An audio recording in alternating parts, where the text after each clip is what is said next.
If only Peggy would decided of her own accord to stop having fun with Wanda, तो Peggy खुद अपने मन से या अपने हिसाब से या जब वो चाहती है तब उससे मजाक रोक सकती है और उसको कोई नहीं रोक सकता। ओह वेल, चलो ठीक है। Maddy ran her hand through her short blonde hairs, यानी और वो अपने हाथों को बालों में घुमाती है और कहती है कि छोड़ो, जो काम होगा वो अपने आप हो जाएगा, मुझे इसमें कुछ नहीं पढ़ना। As though to push the uncomfortable thoughts away, और उसने कहा कि जो ये विचार मेरे दिमाग में आ रहे हैं, थॉट्स आ रहे हैं, अनकम्फर्टेबल बोलते हैं जो अच्छे महसूस ना हो, तो वो कहते हैं कि इनको दूर फेंको, यानी चिंता नहीं करनी है।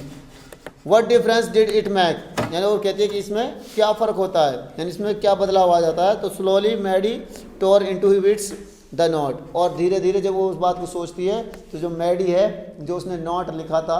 वो उसको टुकड़ों में तोड़ देती है, फाड़ देती है। Bits she had started, she was Peggy's best friend, यानी वो जो मैडी थी वो पैगी की सबसे बेस्ट फ्रेंड थी। And Peggy was the best liked girl in the whole room, और जो पैगी जो लड़की थी वो उसको सारे उस कमरे में और उस स्कूल में सबसे अच्छा माना जाता था, यानी उसको सब पसंद करते थे। Peggy could not possible do anything that was really wrong she thought, यानी वो क्या सोचती है कि Peggy could not possible do anything, यानी जो पैगी है वो खुद उस काम को नहीं कर सकती, यानी do anything that was really wrong, यानी जो वास्तव में जो गलत हो उस काम को करने की कोशिश नहीं कर सकती। बस इतना है कि जो वांडा के साथ वो सिर्फ मजाक करती है, उसको छेड़ती है, बाकी उसके साथ वो गलत नहीं करती है। तो एज फॉर वांडा, अगर हम वांडा के हिस्से की तरफ से सोचते हैं, जैसे she was just come girl who lived up on Boggin site, यानी वो एक ऐसी लड़की थी जो बोगिन साइट से आती थी, यानी इस जगह का नाम है बोगिन साइट, और वो वहाँ से आती थी, सिर्फ इतना था उसके बारे में। And stood alone in the school yard, और वो स्कूल के यार्ड में यानी गार्डन में या फिर ग्राउंड में वो अकेली खड़ी रहती थी, यानी उसको किसी से कुछ लेना देना नहीं था, वो अपने मस्ती में मस्त रहती थी सिर्फ। She scarcely ever said anything to anybody, यानी वो स्कैरली बोलते हैं, स्कैर्सली बड़ी मुश्किल से, यानी कभी कभार, कि वो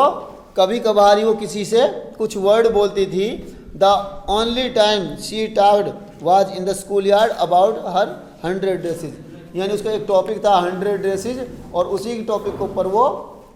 उससे पूछा जाता था कि कितनी ड्रेस हैं, तो वो 100 ड्रेसेज बताती थी, और उसके बाद वो कुछ भी नहीं बोलती थी, यानी कहते हैं ना अपने आप से आगे बोलकर वो किसी से बात नहीं करती थी, जब उससे पूछा जाता था तभी वो बोलती थी। और Maddie remembered her telling about one of her dresses pale blue with या कलर्ड ट्रिमिंग्स, यानी वो कहती है कि जो मैडी रिमेंबर्ड, मैडी को याद था, her telling about one of the her dresses, यानी अपने एक ड्रेस के बारे में वो बताती है, यानी कहते हैं कि मेरे पास 100 ड्रेस हैं, तो एक ड्रेस के बारे में किसी दिन उनको वो बताती है कि एक ड्रेस मेरी कैसी है। उसके बाद पेल ब्लू, यानी हल्की, जैसे एकदम नीली है लेकिन हल्का पीलापन है उस पर, विद कलर्ड ट्रिमिंग्स, और उसमें रंगदार जो उसमें झल्लरें लगाई गई हैं, और गोटे जिसको बोलते हैं। And she remembered another that was brilliant ये जंगल ग्रीन, और वो कहते हैं कि जो दूसरे बारे में, दूसरी ड्रेस के बारे में उन्होंने बताया था वो ऐसी थी कि जंगल ग्रीन बोलते हैं, जैसे एकदम हरा, बिल्कुल पक्का, और brilliant jungle green with a red sash, और उसमें जो कढ़ाई की हुई थी वो लाल कलर की अलग से लगाई हुई थी, परंतु वो सारी जो ड्रेस थी वो एकदम ग्रीन थी। तो you would look like a Christmas tree in that, वो कहती है कि अगर उसको आदमी पहनता है या बच्ची कोई भी पहनती है तो ऐसा लगता है जैसे क्रिसमस का पेड़ हो, क्रिसमस ट्री का जो पेड़ होता है वो। The girls had said in pretended admiration, यानी उसको अगर वो पहनती हैं तो एडमायरेशन बोलते हैं प्रशंसा करना, किसी की तारीफ करना। तो अगर कोई लड़की उसको पहनती है तो वो ऐसे लगेगी मानो जैसे क्रिसमस का पेड़ हो, जिसको हम 25 दिसंबर को मनाते हैं। तो वो कहती हैं कि उसकी तारीफ करने की, जैसे उसकी प्रेटेंडेड कहते हैं दिखावा करना, और एडमायरेशन प्रशंसा। तो वो कहती है कि ऐसा लगता था कि मानो वो लड़की उसकी दिखावटी तारीफ करती थी कि वो ऐसी लगती है उसमें, अगर उसको कोई पहनता है तो। Thinking about Wanda and her 100 dresses, यानी वो वांडा के बारे में सोचती है और उसकी सोच ड्रेसों के बारे में, पोशाकों के बारे में सोचती है। All lined up in his closet, यानी जो उसके क्लोसेट में बंद हैं सब लाइन अप है, यानी एकदम तरतीब से रखी हुई हैं। तो Maddie began to wonder who was going to win the drawing and the colouring contest, यानी अब जो ये मैडी है वो बिगेन टू वंडर, यानी वो अचंभित होना शुरू करती है, यानी उस किसी बारे में वो सोचती है कि जो हमारे स्कूल में पेंटिंग का जो कॉन्टेस्ट होगा, प्रतियोगिता होगी, उसमें कौन विजेता बनेगा। कलरिंग कॉन्टेस्ट फॉर गर्ल्स, लड़कियों में से। This contest consider two of designing dresses for the boys of designing motor boats, यानी लड़कियों के लिए जो टॉपिक था वो था डिजाइनिंग यानी ड्रेसेस, तो डिजाइनिंग ड्रेसेस यानी लड़कियों के लिए ये था कि जो ड्रेसेस हैं उनको आपको बना के लेके आना, जैसे जिसको ऐसे एज ए पेंटिंग करते हैं ना, ऐसे आपको पेंटिंग बना के लेके आनी है। और फिर उसमें से जब एग्जीबिशन लगेगा, जब उसमें से सिलेक्शन होगा कि भाई कौन नंबर 1 है, सेकंड है और थर्ड है, यानी कौन उसका विजेता बनेगा। और जो लड़के थे उनके लिए जो टारगेट था होता है डिजाइन मोटर बोट्स, यानी मोटर बोट्स का मतलब है जो पानी में मोटर से, ऐसी बोट ऐसी नाव जो पानी में मोटर से चलती हो, यानी ऑटोमेटिक चलती हों, यानी बिजली से चलती हों। ठीक है, तो probably Peggy would win the girls medal, यानी वो कहते हैं प्रोबेबली बोलते हैं संभवतः, यानी आशंका यही है कि जो पैगी है वही उस कॉन्टेस्ट को जीतेगी। Peggy drew better than anyone else in the room, यानी जो पैगी है उस कमरे में सबसे अच्छी पेंटिंग बनाती है जो और बच्चे हैं या बच्चियां हैं उस कमरे में, रूम नंबर 13 में सबसे बड़ी। एट लेस्ट, अंत में, यानी that is what everybody thoughts, और हर कोई यही सोचता है कि शायद जो कॉन्टेस्ट होगा लड़कियों का उसका मेडल पैगी को ही मिलेगा। She could copy a picture in a magazine और some film stars had to that you could almost tell who it was, यानी वो क्या कहता है, she could copy a picture, यानी वो एक पिक्चर की कॉपी बना सकती है, यानी अगर उसको दिखाया जाता है तो वो क्या कहती है, उसकी कॉपी बना लेती है। इन अ मैगजीन, यदि वो चाहे उसमें वो पत्रिका में से देखती हो, और सम फिल्म स्टार्स, या फिर कोई फिल्म स्टार की जो फोटो है उसमें से वो उसको देखने को मिल जाती है, तो had to show that you could almost tell who it was, यानी वो कहती है अगर आप किसी हीरो के बारे में या फिर जैसे आपने कोई पत्रिका में कोई फ़ोटो देखा है, अगर आप उसको जानते हो तो उसकी जो फ़ोटो पैगी बनाएगी तो उस पैगी वाले जो फ़ोटो में आप उसको पहचान सकते हो कि ये वास्तव में वो है, यानी इतनी साफ अच्छी बनाती थी वो, यानी वो पहचान में आ जाता था कि उसकी जो पर्सनैलिटी है वो किससे बिलोंग करती है। तो oh Maddy was sure Peggy would win, यानी जो मैडी थी वो ये श्योर थी, निश्चित थी कि जो पैगी है वही इस कॉन्टेस्ट को जीतने वाली है। वेल, चलो ठीक है, tomorrow the teacher was going to announce the winners, यानी वो कहते हैं कि चलो ठीक है, कल जो हमारा टीचर है वो अनाउंस करेगा, घोषणा करेगा कि विजेता कौन है। देन दे वुड नो, और उसके बाद सबको पता चलेगा कि कौन सबसे अच्छा आर्टिस्ट है। उसके बाद the next day is was drizzling बोलते हैं हल्की बूंदाबांदी, यानी जैसे मौसम बिगड़ जाता है और सुबह से शाम तक हल्की बूंदाबांदी होती रहती है। तो the next day it was drizzling, Maddie and Peggy hurry to school under Peggy's umbrella, यानी जो मैडी थी वो पैगी के छाता के नीचे जल्दी जल्दी से स्कूल में पहुंचती है। नेचुरली, प्राकृतिक रूप से, on a day like this, यानी इस तरह का अगर कोई दिन है तो that didn't wait for Wanda Petronski on the corner of the Oliver street, यानी अगर ऐसा कोई दिन होता था कि जिसमें स्कूल जाने जल्दी होता था तो उस दिन वो वांडा का इंतज़ार नहीं करती थी, वो ओलिवर स्ट्रीट पर, यानी उस कोने पर वो उसको ये नहीं सोचती थी कि उसको आ जाने दे तभी चलेंगे, यानी वो अपने आप चली जाती थी। The street that far away under the rail road tracks, यानी वो गली जिसमें वो रहती थी वांडा पेट्रोन्स्की, वो रेल रोड के पास और दूर थी वो वहाँ से। एंड अप द हिल, यानी चोटी के, यानी जो पहाड़ी थी छोटी सी उसके ऊपर थी, लेड टू बोगिन साइड, और जो वो रास्ता बोगिन साइड के लिए जाता था, यानी जो बोगिन साइड था वो शायद उस छोटी सी पहाड़ी को क्रॉस कर आगे जाता था। एनीवे, कोई नहीं, दे वारंट टॉकिंग ये chances on being the late today, तो वो क्या कहती है कि आज हमें ऐसा चांस नहीं चाहिए, ऐसा मौका हमें मिलना नहीं है, या हम लेंगे नहीं कि हम आज भी स्कूल से लेट हो जाएं, बिकॉज टुडे वाज इम्पोर्टेंट, कि यानी वो कहती है कि आज का जो दिन है वो बहुत ही ज़्यादा इम्पोर्टेंट है, यानी बहुत ज़्यादा महत्वपूर्ण है। तो उसके बाद बोलती है do you think Miss Mason will announce the winners today, ask Peggy, यानी जो पैगी है मैडी से पूछती है क्या तुम्हें पता है या क्या तुम सोचती हो जो मिस मेसन है यानी उसकी जो टीचर है वो आज अनाउंसमेंट करेगी कि विनर कौन है। तो आई होप सो, यानी मैं आशा करती हूँ कि ऐसा ही हो। The minute we get in said Maddie of course you will win Peg, यानी उसको हौसला बढ़ाते हुए कहती है जब 1 मिनट भी, जैसे स्कूल में जाते हैं जैसे हर मिनट में लास्ट मिनट में कहती है कि मैं पूरी आशा करती हूँ कि तुम वो कॉन्टेस्ट तुम ही जीतो और कोई नहीं जीतने वाला उसको। तो वो कहती है होप सो, यानी ऐसा ही हो। सैड पैगी ईगरली, यानी उत्सुकतावश जो पैगी है वो ये कहती है कि जैसा तुम कह रही हो ऐसा ही हो। तो the minute they enter the classroom, यानी वो पल या वो मिनट वो समय जब उसने क्लास में इंटर किया था। दे स्टॉप्ड, वो रुकते हैं। शॉर्ट एंड गैस्प्ड, यानी एकदम छोटे, वहाँ थोड़ी देर रुकते हैं और वो किसी चीज़ की तरफ देखते हैं, यानी उस कमरे का नज़ारा लेते हैं। There were drawings all over the room,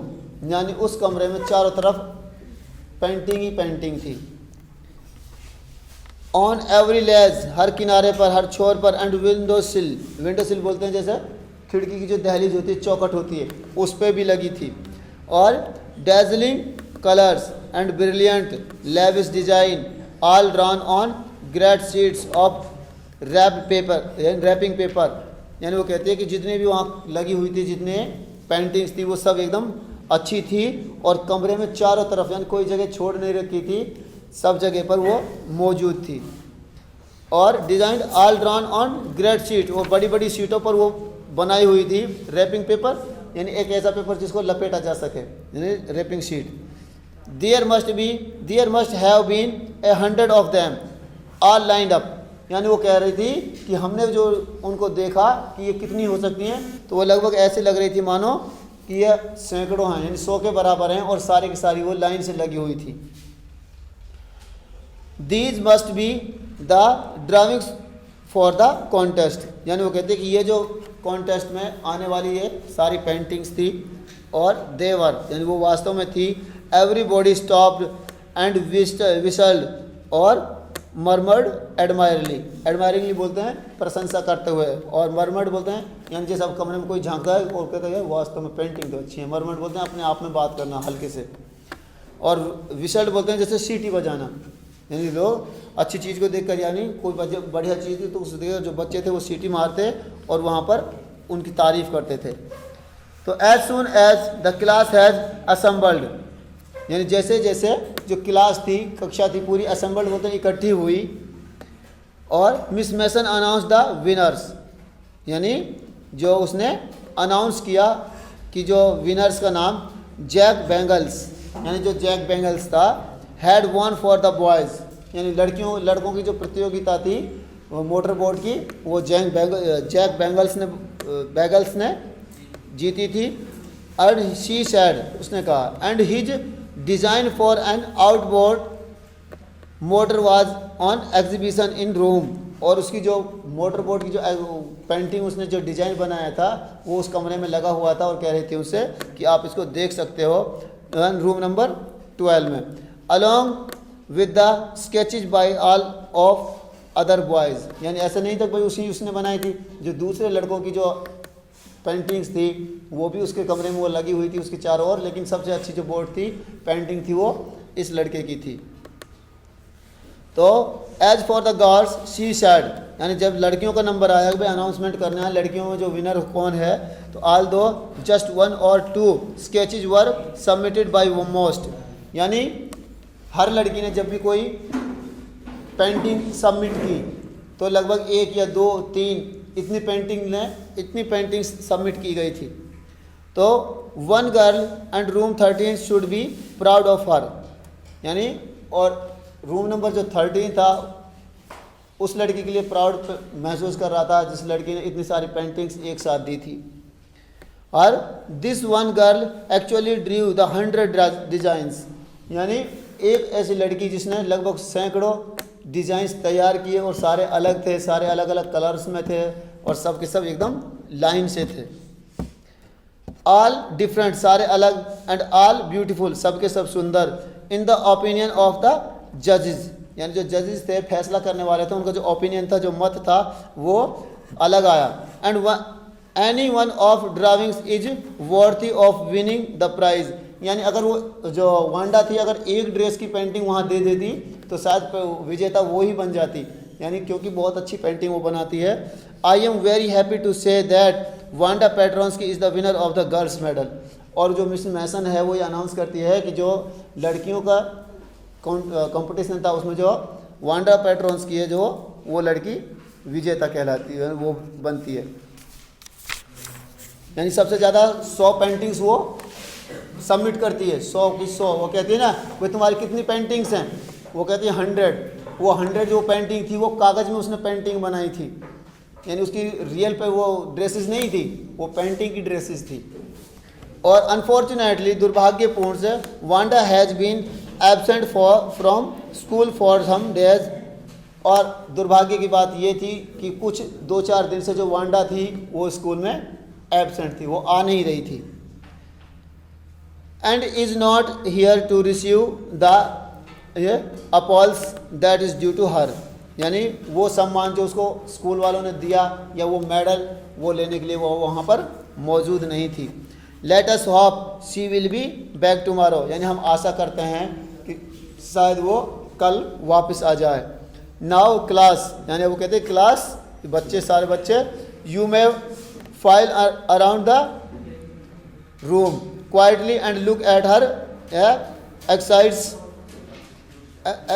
एक्सक्यूसाइड्स drawings, यानी वो मिस मैसन है, वो कहते हैं कि बच्चों अब तुम्हें इजाज़त दी जाती है, तुम जा सकते हो सारी पेंटिंग्स को देखने के लिए, लेकिन देखना कैसे, शांति से, शोर शराबा नहीं करना है और उनको टच नहीं करना है। यानी जो पेंटिंग्स लगी हुई थी एक्सक्यूसाइड बोलते हैं सुंदर को, यानी जो खूबसूरत थी बहुत ज़्यादा, उनको आप देख सकते हो। और उसके बाद बोलते थे चिल्ड्रन बर्स्ट इनटू अपॉल्स, यानी अपॉल्स बोलते हैं यानी एकदम जोर से हंसना, जोर से तारीफ करना। जैसे एक बंदे ने तारीफ कर दी तो उसके साथ जितने भी थे उन्होंने सब ने जोर से उसके साथ हंसना शुरू किया या फिर वो उसने बातें शुरू कर दी। तो जो जितने भी बच्चे थे सब ने एक साथ उनकी तारीफ की। And even the boys were glad to have a chance to stamp on the floor, और बच्चों को एक मौका मिला। स्टैम्प टू ऑन फ्लोर बोलते हैं जैसे फर्श पर पैर मारकर शोर करना या खुशी जाहिर करना, तो उनको एक मौका मिला था फर्श पर जूते यानी पैर मारकर आवाज़ करना।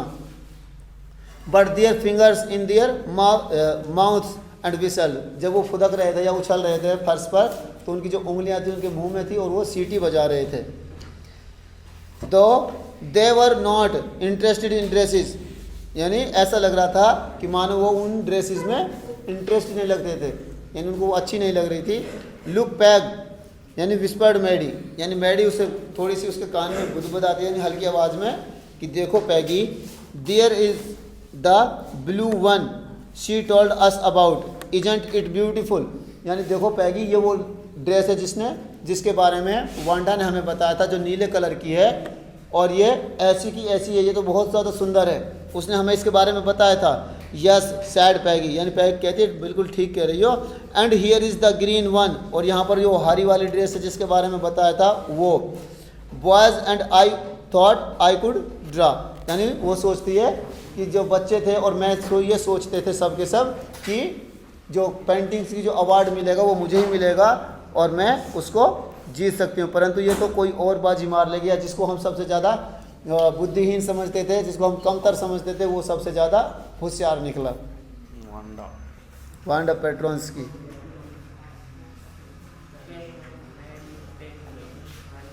कंप्लीट है, ये तो कंप्लीट हो गया।